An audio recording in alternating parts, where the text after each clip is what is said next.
ചേച്ചി ഇത്രയും നാളും പല്ലി എന്നൊക്കെയായിരുന്നു ചേച്ചിയുടെ ഒരു വിളിപ്പേര്. അതുപോലെ ഇപ്പോൾ ഒരു പുതിയ പേര് വന്നിട്ടുണ്ട്, നിക്കർ വിധവ. കണ്ടിട്ടുണ്ടായിരുന്നു അതിന്? അങ്ങനെ വിളിക്കാൻ കാരണം എന്താണെന്നായിരിക്കും ചേച്ചിയുടെ ഒരു?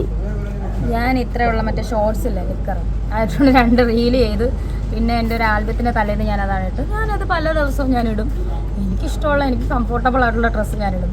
അതിന് നിക്കർ വിധവയെന്ന് പറഞ്ഞ് കളിയാക്കിയ 2 മഹത് വ്യക്തികളുണ്ട്. ഒന്ന് SP വ്ളോഗ് എന്ന് പറഞ്ഞാൽ ഇങ്ങനെ ഇരുന്ന് ഒരുത്തി എനിക്കിട്ട് പറയുന്ന അവളും പിന്നെ അറിയാലോ താത്തയമ്മച്ചി. ഈ താത്തയമ്മച്ചി എന്ന് പറഞ്ഞ പുള്ളിക്കാരിക്ക് ചേച്ചിയുടെ എന്തെങ്കിലും മുൻവൈരാഗ്യമല്ലോ? ആ സാധനത്തിന് എൻ്റെ ജീവിതത്തിൽ കണ്ടിട്ടുമില്ല. എനിക്ക് അവരുടെ മകനെ ഞാൻ കെട്ടാൻ പോയിട്ടില്ല, ഒന്നിനും ഞാൻ പോയിട്ടില്ല. അവരുമായിട്ട് എന്തുവാന്ന് എനിക്കൊരു പ്രശ്നവുമില്ല, എനിക്ക് അറിയത്തോലില്ല. എനിക്കായിട്ട് ചൊറഞ്ഞപ്പോൾ ഞാൻ ചൊറഞ്ഞതേ ഉള്ളൂ. ഇവരൊക്കെ എവിടുന്ന് വരുന്നതെന്നാണ് ഞാൻ ആലോചിക്കുന്നത്. എനിക്ക് തോന്നുന്നു മറ്റേ ഇങ്ങനെ ഇരിക്കുന്ന പുള്ളിക്കാരിയുടെ കെട്ടിയോനെ ഞാൻ അടിച്ചുകൊണ്ട് പോകാൻ വേണ്ടിയിട്ട് വന്ന പോലെ അവരുടെ വർത്താനം, ഇതുപോലെ ഈ താത്തയുടെ മകനെ ഞാൻ കെട്ടാൻ പോകുന്ന പോലെ അവരുടെ വർത്താനം. എനിക്കറിയത്തില്ല, ഇവരൊന്നുമായിട്ട് ഞാൻ നേരിട്ട് കണ്ടിട്ട് പോലുമില്ല. മറ്റേ പുള്ളിക്കാരി എന്തോ എൻ്റെ ഇനോഗ്രേഷന് വന്ന് മാസ്ക് ഒക്കെ വെച്ച് കുറേ വീഡിയോ ഒക്കെ എടുത്തുകൊണ്ട് പോകുന്നത് ഞാൻ അറിഞ്ഞു. ഈ താത്തയായിട്ട് എനിക്കൊരു ബന്ധവുമില്ല. ഈശ്വര, നിക്കർ വിധമെന്ന് അവരെ എനിക്ക് ചാർത്തി തന്ന പേരാണ്. പക്ഷേ ഞാനിതൊന്നും കേട്ട് തളരില്ല രാമൻകുട്ടി. ഞാൻ ഇനി നിക്കറിടും, ഡാൻസും കളിക്കും. ഇനി ഞാൻ കുറച്ച് പലതരത്തിലുള്ള പച്ച, നീല, ചുമല, കറുപ്പ് പലതരത്തിലുള്ള നിക്കർ ഞാൻ ഇട്ട് ഞാൻ ഡാൻസും ചെയ്യും, നൃത്തവും ചെയ്യും. അതാ അതുപോലെ അതിൻ്റെ അത് വന്നൊരു കമൻ്റാണ്, ഇപ്പം നിക്കർ ഇട്ടു, കുറച്ച് നാൾ കഴിയുമ്പോഴത്തേക്ക് ബിക്കിനി ഇട്ടിട്ട്. ബിക്കിനി ഇടത്തില്ല, ഞാനത് പറഞ്ഞിട്ടുണ്ടല്ലോ, ബിക്കിനി ഇടത്തില്ല. ഓക്കെ ചേച്ചി, അതുപോലെ ഒരു റിയാക്ട് ചെയ്യുന്ന ഒരാളുടെ വീഡിയോയുടെ അടിയിൽ വന്നൊരു കമൻറ്റാണ്, സുധി എന്ന് പറഞ്ഞൊരു വ്യക്തി ഭയങ്കരമായിട്ട് മദ്യപിക്കുന്ന ഒരാളും അതുപോലെ തന്നെ പലരുടെ അടുത്തുനിന്നും കടം മേടിച്ച് നടന്നിട്ടൊരു ആളാണ്. അയാളുടെ മരണത്തിന് ശേഷമാണ് എല്ലാവരും അയാളെ പുകഴ്ത്തുന്നതും കാര്യങ്ങൾ ചെയ്യുന്നതും. അതിൽ എന്തെങ്കിലും യാഥാർത്ഥ്യമുണ്ടോ ചേച്ചി? കാരണം അത് സുചേട്ടനെ ഇഷ്ടപ്പെടുന്ന ഒരുപാട് ആൾക്കാരുണ്ട്, അവർക്കൊന്ന് ക്ലിയർ ആകാൻ വേണ്ടിയാണ്. 2026, 2026, 2025, 2024, 2023, ഈ 2022 തോന്നുന്നു സൂചേട്ടൻ മരിച്ചല്ലേ. 2022 മരിച്ച മനുഷ്യനല്ലേ. അതിനകത്ത് ഈ കമന്റിന് എന്ത് പ്രസക്തി? മരിച്ചവരെ നമുക്ക് സമാധാനത്തിലൂടെ ഉറങ്ങട്ടെ, അതിനെപ്പറ്റി നമുക്ക് ചെയ്യണ്ട. 2026 ആയില്ലേ.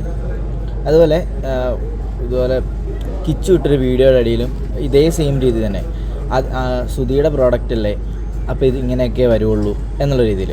അപ്പം ഇതിനെ ചേച്ചിക്ക് എതിരായിട്ടൊരു സൈബർ അറ്റാക്ക് ചെയ്യാനായിട്ടൊരു ടീം ഉണ്ടെന്ന് ചേച്ചിക്ക് തോന്നുന്നു? പിന്നെ ഉറപ്പായിട്ടും എനിക്ക് ഒരുപാട് ശത്രുക്കളുണ്ട്.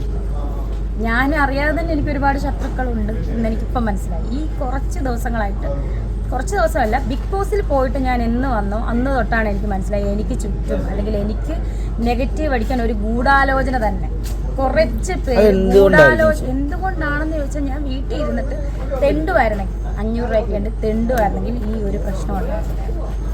ഞാൻ അവരുദ്ദേശിച്ചതിനേക്കാളും ബിഗ് ബോസ് വിടാതിരിക്കാൻ എന്നെ 100 പ്രാവശ്യം അവർ ശ്രമിച്ചു, ഒന്നും നടന്നില്ല. ബിഗ് ബോസ് ഞാൻ പോയി, ഞാൻ സ്വന്തമായിട്ട് ഇറങ്ങി, അന്തസ്സായിട്ട് ഇറങ്ങി വന്നു. ഇനി എവിക്ഷന് ഞാൻ വന്നിരുന്നെങ്കിൽ ഇവർ പറഞ്ഞു അവളെ എവിക്ഷൻ ചെയ്ത് ഇറക്കി, അവളെ ആൾക്കാർക്ക് വേണ്ട. അതും നടന്നില്ല. ഞാൻ തന്നെ സ്വന്തമായിട്ടാണ് ഞാൻ ഇറങ്ങിയത്. അതും പോരാഞ്ഞിട്ട് എന്നെപ്പറ്റി അനാവശ്യങ്ങളും അതിൻ്റെ അപ്പുറം ഉണ്ടായി. ഇപ്പോഴും എന്നോട് പറയുന്ന മറ്റേ ആ താത്ത പറയുന്ന ഞാൻ അബോർഷൻ ചെയ്ത് ഇവർക്ക് എന്താ, ഞാൻ അതെ ഇപ്പം അബോർഷൻ ചെയ്താൽ ഇവർക്ക് എന്താ സോൾവ്? ഇവർക്ക് എന്താണ് സോൾവ്? എനിക്ക് പ്രശ്നമില്ലല്ലോ, എൻ്റെ മക്കൾക്കും പ്രശ്നമില്ല, എൻ്റെ വീട്ടുകാർക്കും പ്രശ്നമില്ല, പോട്ടെ സുധിച്ചേട്ടൻ്റെ വീട്ടുകാർക്കും പ്രശ്നമില്ല. പിന്നെ ഈ പ്രശ്നം ഇവരാരാണ്? ഓരോന്നിനും കമൻ്റ് അടി വരും ചിലപ്പം. ഇപ്പോൾ അബോർഷൻ ചെയ്തല്ലേ, എന്താണ് നിനക്കെന്താണ്? നീ ഉത്തരവാദിത്തം ഏറ്റെടുക്കണ്ട. ഈ പറയുന്നവളുടെ മകനോ ആരും ഉത്തരവാദിത്തം ഏറ്റെടുക്കണ്ടെന്നേ. ഈ പറയുന്നൊരു പുള്ളിക്കാർ തന്നെ ദുബായിൽ ചെന്ന് ശരിക്കും രേണുസുധി അവിടെ എന്തിനാണ് പോയതെന്നും അതുപോലെ തന്നെ ഒരു ബാഡ് വേർഡ് അതിൻ്റെ യൂസ് ചെയ്തിട്ടുണ്ടായിരുന്നു. അതൊരു ഭയങ്കരമായിട്ട് ഒരു സ്ത്രീയെ പറയാൻ പറ്റാത്ത രീതിയിലുള്ളൊരു, അങ്ങനെ പറയുമ്പോൾ പോലും ചേച്ചി ഇപ്പം പലർക്കും അറിയാം ചേച്ചി പ്രമോഷൻ്റെ കാര്യത്തിനായിട്ട് പോകുന്നതാണ്. പലർക്കും അല്ല, എല്ലാവർക്കും അറിയാം. ഞാൻ എയർപോർട്ടിൽ പോകുമ്പോൾ തൊട്ട് അവിടെ വരെയുള്ള വീഡിയോസ് എല്ലാവരും കാണുന്നത്. ഞാൻ എന്തിനാണ് പോകുന്നത്? ആദ്യമായിട്ട് ദുബായി പോയി പാപ്പിലോട്ടിൻ്റെ പ്രമോഷന് ബാർ റെസ്റ്റോറൻ്റാണ്, ഫാമിലി ബാർ റെസ്റ്റോറൻ്റ് ആണത്. അതുപോലെ 2ാമത് ബഹറിന് പോയത് അവരുടെ തന്നെ ഔട്ട്ലെറ്റായ ബാച്ചിലേഴ്സിലാണെന്ന് പറയാം. 3ാമത് ഞാൻ പോയി ഇനോഗ്രേഷൻ ആണെന്ന് അറിയാം. സ്മിത ചേച്ചിയുടെ ബോട്ടിക്ക് പോട്ടെ ബ്യൂട്ടി പാർലറിൻ്റെ ഇനോഗ്രേഷൻ ആണെന്ന് പറയാം. പിന്നെ എന്താണ് ബോധിപ്പിക്കേണ്ടത്? പിന്നെ ഈ പറയുന്നവന്മാരൊക്കെ ദുബായിലും അമേരിക്കയിലും ഒക്കെ പോകുന്നുണ്ടല്ലോ. ഇവിടെ വരെ എല്ലാവരും അറിയിച്ചുകൊണ്ടാണോ പോകുന്നത്? ഈ പറഞ്ഞ മറ്റേ താത്തയല്ലേ പറഞ്ഞത്, ഇവരും ദുബായിലായിരുന്നല്ലോ. ഇവർ എന്താ ബിസിനസ് ആണെന്ന് ഇവർ അറിയിക്കുന്നുണ്ടോ നമ്മളെ ആരെയും? ഇല്ലല്ലോ. അത് പറഞ്ഞിട്ട് എന്താ, ഞാൻ എല്ലാവരും അറിയിച്ചോണ്ടാണ് പോകുന്നത്. ഈ പറയുന്നവളുമാരും ഈ കമന്റ് ഇടുന്നവളുമാരും പയ്യെ മിണ്ടാതെ പോകും. അടുത്ത യൂറോപ്യൻ ട്രിപ്പ് എന്നായിരിക്കും ചേച്ചി? എനിക്ക് തോന്നി ഏപ്രിൽ മാസം ആയിരിക്കും. ഒന്നും നമുക്ക് ഇപ്പോൾ ഒന്നും പറയാൻ പറ്റില്ല, കാരണം നമുക്ക് വിസയൊക്കെ വരണ്ടേ. വിസയുടെ ഒക്കെ പ്രോസസ്സിങ് നടക്കുന്നതേ ഉള്ളൂ. ദൈവം സഹായിച്ചാൽ കിട്ടിയാൽ നമ്മൾ പോകും, അല്ലെങ്കിൽ സന്തോഷമായിട്ടിരിക്കും, അത്രേ ഉള്ളൂ. അല്ല നമുക്ക് വാശി പിടിക്കാൻ പറ്റത്തില്ല. Okay, thank you. അതുപോലെ തന്നെ ചേച്ചി ഒരു കമന്റ് വന്നതാണ്,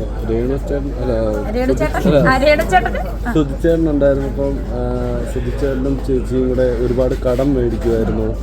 100-300 രൂപ 2020-19 സമയത്താണെന്ന് തോന്നുന്നു അങ്ങനെ ഒരു പ്രശ്നം ഉണ്ടായിരുന്നു. ഇപ്പോഴും യൂട്യൂബിൽ കിടപ്പുണ്ട്.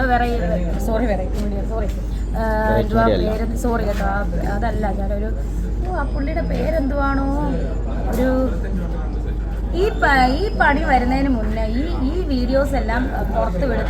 അതിന്റെ പേരെന്നാ ചേട്ടാ? സുധിച്ചേട്ടനായിട്ട് പണിത ആ യൂട്യൂബ് ചാനൽ. സുധിച്ചേട്ടൻ കടം മേടിച്ച പണ്ടത്തെ പ്രശ്നം ആ യൂട്യൂബ് അവന്റെ ജെറിൻ, അവന്റെ പേരെന്തോ, അവന്റെ ചാനലിന്റെ പേരെന്തോ, voice of Malayali. Okay, sorry, voice of Malayali. ജെറിനാണ് ആദ്യമായിട്ട് വീഡിയോസ് ഇടുന്നത്. അത് ഈ വീഡിയോ ഇറങ്ങുന്നതിന് മുന്നേ തന്നെ എനിക്ക് സുധിച്ചേട്ടനും 1 മാസം മുന്നേ പറഞ്ഞു, ഒരാൾ പറഞ്ഞു ഞങ്ങളോട് 1 മാസം കൊണ്ട് ഒരു പണി വരുന്നുണ്ട്, അത് 8ന്റെ പണിയായിരിക്കും എന്ന് പറഞ്ഞു.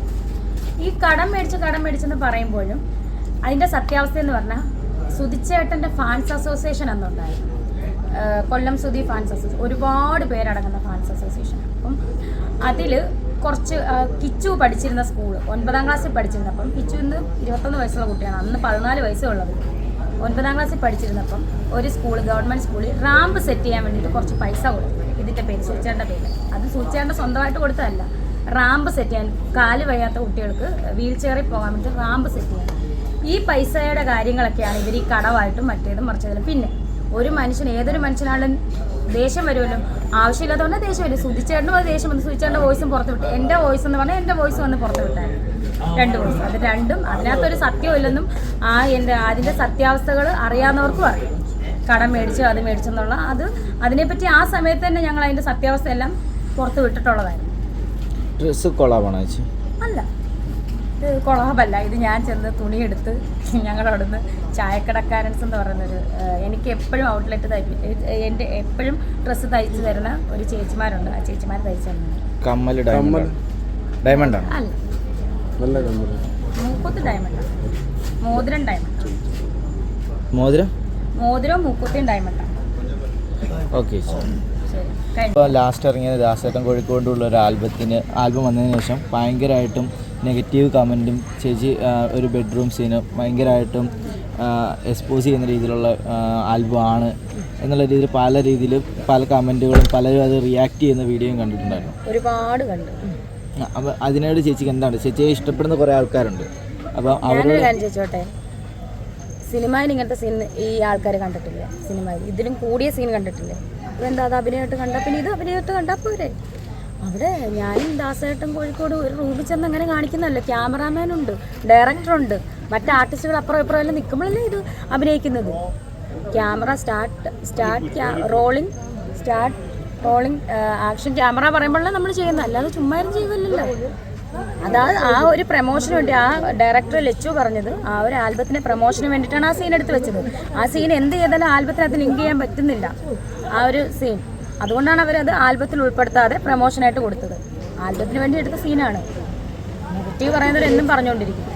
ഞാൻ ഈ ഒരു നന്മ പ്രവർത്തി ചെയ്തെന്ന് വെച്ചോട്ടെ, നെഗറ്റീവ് പറയുന്നവർ അത് പറഞ്ഞുകൊണ്ടിരിക്കുന്നത്. എന്നെ ആരെ മൈൻഡ് ചെയ്യാനത് അതിൻ്റെ ആവശ്യമില്ലല്ലോ. അതുപോലെ ഞാൻ ലാസ്റ്റ് ചേച്ചി കണ്ട സമയത്ത് ഒരു ക്വസ്റ്റ്യൻ ചോദിച്ചിട്ടുണ്ടായിരുന്നു, ഇനി ഒരു വിവാഹം കഴിക്കുവാണെങ്കിൽ സുധി എന്നുള്ള പേര് മാറ്റുമോ എന്നൊരു ക്വസ്റ്റ്യൻ ചോദിച്ചിട്ടുണ്ടായിരുന്നു. ചേച്ചി അതിന് വ്യക്തമായുള്ള ആൻസറും പറഞ്ഞു. പക്ഷെ അതിനുശേഷം ആ ക്വസ്റ്റ്യനുള്ള വീഡിയോ വെച്ചിട്ട് പലരും പല രീതിയിൽ ട്രോൾ ചെയ്തു. ചേച്ചിയുടെ കുറച്ച് നാളുകൾക്ക് മുമ്പുള്ള ഒരു ഇൻ്റർവ്യൂവിനകത്ത് ചേച്ചി പറഞ്ഞാൽ ഒരിക്കലും ഞാൻ വേറെ വിവാഹം കഴിക്കില്ല, മരണം വരെയും എൻ്റെ കൂടെ എപ്പോഴും സുധിച്ചേട്ടനുണ്ടാവും എന്ന്. അതിൻ്റെ ഇടയിലും വന്നൊരു കമൻറ്റാണ്, ഈ സുധി എന്ന് പറഞ്ഞത് ഒരു ബ്രാൻഡാക്കിയിട്ട് അതൊരു പബ്ലിസിറ്റി ആക്കി രേണുവിന് പൈസ ഉണ്ടാക്കാൻ ഉപയോഗിക്കുന്ന ഒരു മാർഗം മാത്രമാണ് സുധി എന്ന് പറഞ്ഞിട്ട് കുറേയേറെ കമൻറ്റുകളും അല്ല, ഈ സുധി എന്നുള്ള പേരിനെ വെച്ചിട്ട് ചേച്ചി സിമ്പതി പറ്റി. ഞാൻ ചോദിക്കട്ടെ, സുധി എന്നുള്ള പേര് സിമ്പതി പറ്റിക്കുന്നതല്ല. സുധി എന്നുള്ള പേര് ഞാൻ ഇന്ന് ഉപയോഗിക്കുന്നത് എൻ്റെ ഭർത്താവായുണ്ട്. എൻ്റെ കൂടെ സുധി എന്നുള്ള പേരുണ്ട്, കാരണം രേണു സുധിയുടെ ഭാര്യയാണ് ഞാൻ. അതുകൊണ്ട് ആ പേര് പറയാഞ്ഞല്ലേ പറ്റത്തുള്ളൂ. ഈ പറയുന്നവൻ്റെ തന്തയുടെ ഈ പറയുന്നവരുടെ കെട്ടിയവൻ്റെ പേരല്ലല്ലോ എനിക്ക് പറയേണ്ടത്, ആണോ? സുധി എന്നുള്ള പേര് എനിക്ക് പറഞ്ഞേ പറ്റത്തുള്ളൂ. അത് ബ്രാൻഡ് ആക്കാതിരിക്കോ, അത് കാണുന്നവരുടെ കണ്ണിലെ ഗുരുവാണ്. അതേ എനിക്ക് പറയാനുള്ളൂ. മനസ്സിലായോ? കാണുന്നവൻ്റെ കണ്ണ് പോലെ ഇരിക്കും. ഞങ്ങളുടെ ബിഗ് ബോസിനകത്ത് എഴുതി വെച്ചേക്കുന്ന ഒരു വാചകം ഞാൻ ഇപ്പോഴാണ് ഓർക്കുന്നത്, കാണുന്നവൻ്റെ കണ്ണിലാണ് സൗന്ദര്യം. അപ്പോൾ കാണുന്നവൻ്റെ കണ്ണിൽ എന്നതാണോ അതാണ് പുറമേ കാണിക്കുന്നത്. മനസ്സിലായോ? അതുപോലെ ഈ ഇടയ്ക്കാണ് ബിനീഷ് ബാസ്റ്റിൻ്റെ വിവാഹം കഴിഞ്ഞത്. ചേച്ചി ക്ഷണിച്ചിട്ടുണ്ടായിരുന്നു? എനിക്ക് പോകാൻ പറ്റാത്ത ഒരു സാഹചര്യം പെട്ടെന്ന് വന്നു. അപ്പം കിച്ചുവിനും അങ്ങനെ ഒരു സാഹചര്യം വന്നല്ല, ഞങ്ങൾ രണ്ടും ഒരുമിച്ച് പോകാനിരുന്നതാണ്. ചേച്ചിയുടെ കൂടെ ബിഗ് ബോസിനുണ്ടായിരുന്നൊരു കണ്ടസ്റ്റൻ്റാണ് അനുമോൾ. അപ്പോൾ അനുമോളുമായിട്ട് ചേച്ചിക്ക് ഇപ്പോൾ കോൺടാക്ട് ഉണ്ട്? ഞാൻ കോൺടാക്റ്റ് ഇല്ല അനുമോളുമായിട്ടൊന്നല്ല. അനുമോളുമായിട്ട് എനിക്ക് ഒന്ന് കണ്ടസ്റ്റൻ്റ് ആരും കോൺടാക്റ്റ് ഉണ്ടോയെന്ന് എനിക്കറിയില്ല. ഞാനുമായിട്ട് കോൺടാക്റ്റ് ഇല്ല അനുമോൾ. ഞാൻ കോൺടാക്റ്റ് ഉള്ളത് നൂറ ആദില, നെവിനെ ഒരു പ്രാവശ്യം കോൺടാക്ട് ചെയ്തു. അതുപോലെ സാരിക ചേച്ചി, ബിന്നി, അതുപോലെ കുറച്ച് പേരുണ്ട്. അവരൊക്കെ ആയിട്ടാണ് കോൺടാക്ട് ചെയ്യുന്നത്. അനുമോളുമായിട്ട് കോൺടാക്ട് ചെയ്യുന്നത് തീർന്നു. ഇല്ല, ഒരു മറ്റേ